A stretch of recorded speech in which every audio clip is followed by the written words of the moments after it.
बिहार जब तक आगे नहीं बढ़ेगा तब तक देश आगे नहीं बढ़ पाएगा। ये महत्वपूर्ण बात कल पटना आए प्रधानमंत्री नरेंद्र मोदी ने विधानसभा शताब्दी समारोह के समापन के अवसर पर कही थी। और अब जिस तरह से उन्होंने ये बयान दिया था उसके बाद कई तरह की प्रतिक्रियाएं विरोधी दल, विपक्षी दलों की तरफ से आ रही हैं। आरजेडी की मुख्य रूप से अगर बात करें, पहले आपको बता देते हैं कुछ तरह की बातें और प्रधानमंत्री ने कही थी। जैसा हमने शुरू में बताया कि प्रधानमंत्री ने यह भी कहा था कि बिहार को कुछ देते हैं तो सूद समेत लौटा देते हैं। मोदी के इसी बयान पर अब आरजेडी ने निशाना साधा है। शक्ति यादव प्रवक्ता हैं आरजेडी के, वो कहते हैं कि कल प्रधानमंत्री से बहुत अपेक्षाएं थी।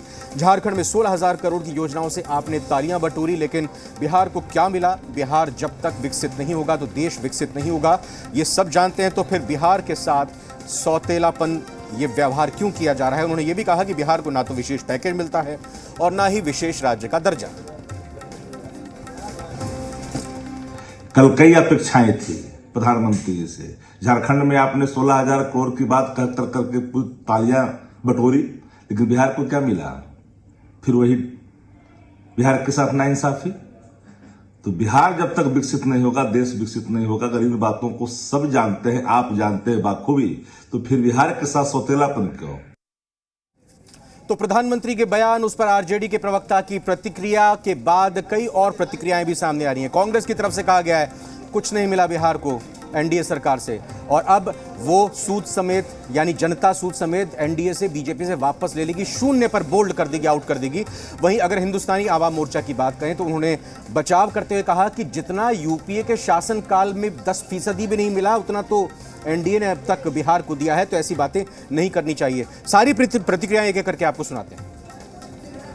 आज जब माननीय प्रधानमंत्री जी बिहार में आए और बिहार का स्वाभिमान को उन्होंने गौरवान्वित किया, और आज शताब्दी वर्ष का जो समाप्ति था बिहार विधानसभा में, उसको जो है बिहार को अभिमानित किया है, उसमें जो है इनको अब स्पेशल स्टेटस आ रहा है। और जब इनके नेता को बोलने का मौका मिला तो इनका नेता जो है उनका जबान लड़खड़ाने लगा।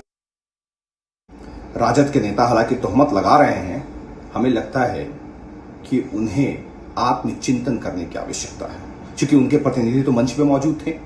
और अगर राजद नेता मीडिया में आकर बोल रहे हैं तो नेता प्रतिपक्ष को मंच से बोलना चाहिए था कि नेता प्रधानमंत्री जी ये बिहार को दे दीजिए। उस वक्त तो जबान नहीं खुल रही थी।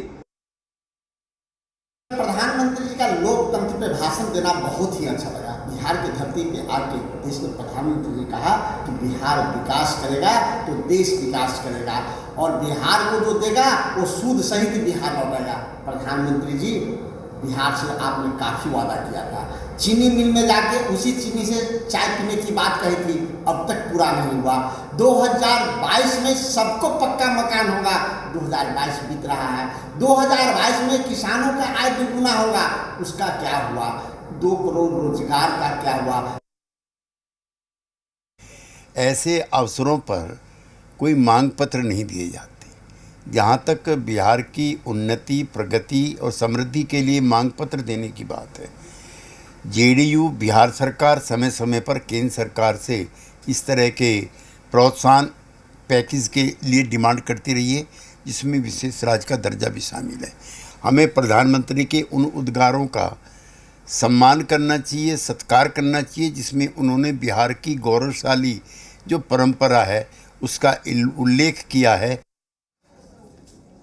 हमारे साथ इस खबर पर और जानकारी के लिए और बात करने के लिए सीधा रुपेंद्र श्रीवास्तव पटना से जुड़ रहे हैं। ये बिल्कुल ठीक है, विपक्ष की बात यही है कि वो इस दौरे को लेकर अपेक्षाएं बहुत कर रही होगी, लेकिन एक चीज़ अगर तटस्थ और निष्पक्ष तरीके से सोची जाए, राजनीतिक विश्लेषक भी इस चीज़ को मान रहे हैं कि झारखंड का दौरा अलग संदर्भ में था। एम्स का निर्माण हो गया था, बाबा देवघर एयरपोर्ट का निर्माण हो गया था, उसको लोकार्पण करना था।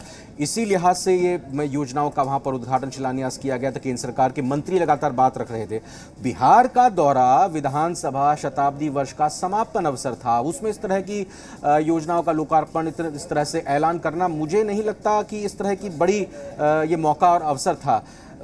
फिर भी इस पर राजनीति हो रही है।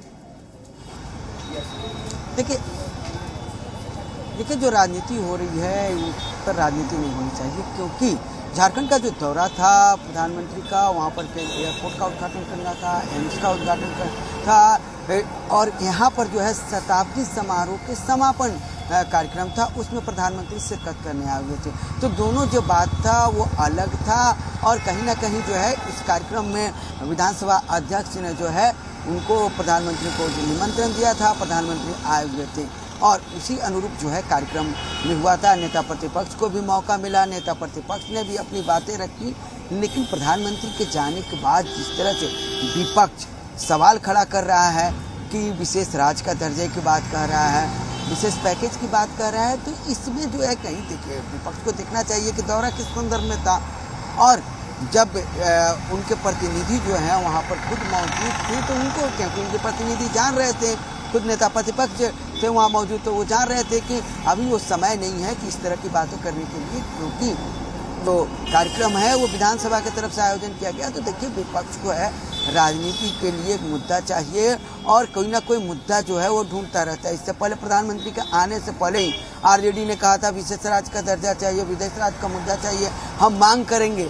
लेकिन फिर जब प्रधानमंत्री पहुंचे तो मांग क्यों नहीं किया गया? तो देखिए ये राजनीति है और जनता के बीच में जो है विपक्ष जो है ये दिखाना चाहता है कि हम जो है आप जनता के बीच में हैं, हम सरकार के ये खिंचाई कर रहे हैं। तो ये तमाम चीज़ें हैं, लेकिन प्रधानमंत्री जी जो हमने प्रतिक्रियाएं भी दिखाई, आपने और हमारे बाकी सहयोगी संवाददाताओं ने जो प्रतिक्रियाएं इकट्ठा की, उसमें दानिश रिजवान जो हिंदुस्तानी आवाम मोर्चा के प्रवक्ता हैं, उनका एक बयान बड़ा दिलचस्प लगा। दिलचस्प इसलिए उन्होंने ये कहा कि वहाँ जैसा आप भी बोल रहे हैं कि नेता प्रतिपक्ष तेजस्वी यादव मौजूद थे मंच पर, उनको संबोधन देने का मौका भी मिला, तो उन्होंने वहाँ पर क्यों नहीं अपनी मांगों को रख लिया? मैं ये कहता हूँ कि उन्होंने आधी बात बोली, मौका था और तेजस्वी यादव ने मांग रखी कर्पूरी ठाकुर को, उन्होंने कहा कि मिलना चाहिए जननायक कर्पूरी ठाकुर को भारत रत्न। जब वो उन्होंने ये मांग रखी तो प्रवक्ता जो आज की तारीख में बोल रहे हैं तेजस्वी यादव वहीं पर विशेष राज्य का दर्जा जो भी कुछ चाहिए था वहाँ रख लेते मांग। जी जरूर। और जहाँ तक हम के प्रवक्ता जो दानिश रिजवान है, महासचिव हैं, तो उन्होंने साफ तौर पर इस बात को कहा है कि तेजस्वी यादव मौजूद थे और यही बात हम बता रहे थे इससे पहले कि जब तेजस्वी यादव वहाँ मौजूद थे तो उनको अपनी मांगों को रखना चाहिए था। लेकिन तेजस्वी यादव ने भी इस मौके को समझा और उन्होंने देखा कि ये विधानसभा का कार्यक्रम है और इसमें जो है राजनीति की बात करना जो है नाइंसाफी होगी, और तेजस्वी यादव ने इसलिए जो है राजनीति की बात नहीं की। लेकिन जब प्रधानमंत्री चले जाते हैं उसके बाद कांग्रेस के प्रवक्ताओं के जिस तरह से बयान आ रहे हैं, आरजेडी के प्रवक्ताओं के जिस तरह से बयान आ रहे हैं, तो उसको लेकर जो है चिंता जरूर जाहिर होता है कि जब समय रहता है तो समय के अनुरूप जो है कोई काम करनी चाहिए। अब आरोप और प्रत्यारोप का दौर शुरू हो गया है। अब लगातार जो है सत्ता पक्ष कह रहा है कि जब एनडीए के पहले जब यूपीए का शासन था, आरजेडी का शासन था बिहार में और दिल्ली में जो है यूपीए का शासन था, उस समय क्यों नहीं इस मांग को रखा गया, उस समय क्यों नहीं इस मांग को पूरा किया गया? तो ये तमाम चीज़ें हैं और बिहार राजनीति का केंद्र रहा है। किसी न किसी मुद्दे को लेकर राजनीति होती है और यही कारण है कि राजनीति जो है की जा रही है। बहुत बहुत धन्यवाद रुपेंद्र श्रीवास्तव। और साफ तौर पर राजनीति इस मुद्दे पर फिलहाल थमेगी नहीं, लग ऐसा ही रहा है। आगे भी इस खबर